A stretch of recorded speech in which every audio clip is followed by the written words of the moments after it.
खरात प्रकरणामध्ये पहिल्या दिवसापासूनची माझी भूमिका ठाम आणि स्पष्टपणाची होती। खरातच्या कोणत्याही आर्थिक व्यवहाराशी, जमिनीमधल्या पार्टनरशिपशी दुरान्वये माझा संबंध नव्हता।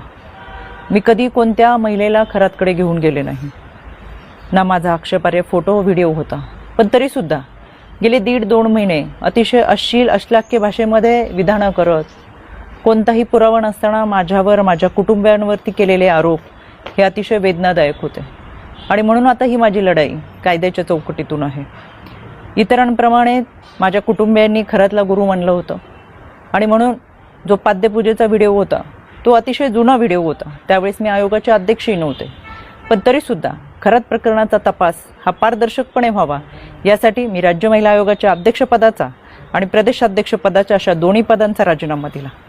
तरीसुद्धा ज्या पद्धतीची चिखलफेक झाली, एआयचा वापर करून ज्या पद्धतीचे व्हिडिओ बनवले गेले आणि सातत्याने बदनाम करण्याचं षडयंत्र जे रचलं गेलं, त्याच्यासाठीची ही लढाई कायद्याच्या चौकटीतून। आणि म्हणून आशा मिरगे या बाईने डिबेट शोमध्ये अतिशय असभ्य भाषेमध्ये जी विधानं केली, ती विधानं ऐकून तर मला आश्चर्याचा धक्काच बसला। आणि म्हणून मी 4 एप्रिलला पहिली नोटीस ही आशा मिरगेला पाठवली होती।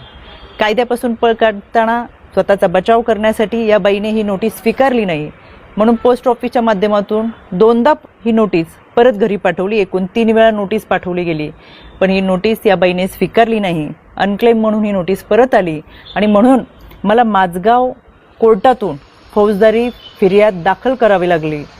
माननीय न्यायालयाने याची दखल घेऊन आशा मिरगेला 2 जुलै 2026 रोजी सकाळी 11 वाजता कोर्टात हजर राहण्याची ऑर्डर काढलेली आहे। त्यावेळेस मी देखील हजर असेलच, कारण की हा लढा आता स्त्रीत्वाच्या सन्मानाचा आहे। यामध्ये आशा मिरगेप्रमाणेच इतर काही महिलांनी देखील कोणताही पुरावा नसताना अतिशय बेताल विधानं केली, सातत्याने बदनाम करण्याचा प्रयत्न केला, आरोप केले। कोणताही पुरावा त्या सादर करू शकला नाही। त्या सगळ्यांना 2 दिवसापूर्वी दिल्ली हायकोर्टातून नोटिसा पाठवलेल्या आहेत। दिल्ली हायकोर्टातसुद्धा मी उपस्थित राहणार आहे।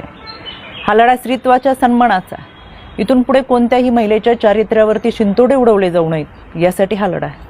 आणि म्हणून खऱ्या अर्थानं हा महाराष्ट्र छत्रपती शिवरायांच्या विचारांचा महाराष्ट्र, जिजाऊ सावित्री अहिल्या रमाई भीमाईचा महाराष्ट्र।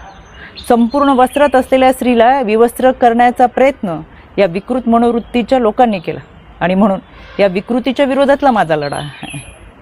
ही लढाई मी निश्चितपणाने लढेल। पहिल्या दिवसापासून जे सांगत आले ते आजही सांगते। सत्य प्रखरतेने तुमच्या समोर आहे। कोणताही पुरावा नाही, कोणतेही दुष्कृत्य गैरकृत्य कधीही केलेलं नाही। इतरांप्रमाणे आम्ही हे आध्यात्मिक गुरु खरातला मानलं होतं, याच्या पलीकडे आमची कोणतीही भूमिका नव्हती। आणि म्हणून हा लढा मी कायद्याच्या चौकटीतून लढते।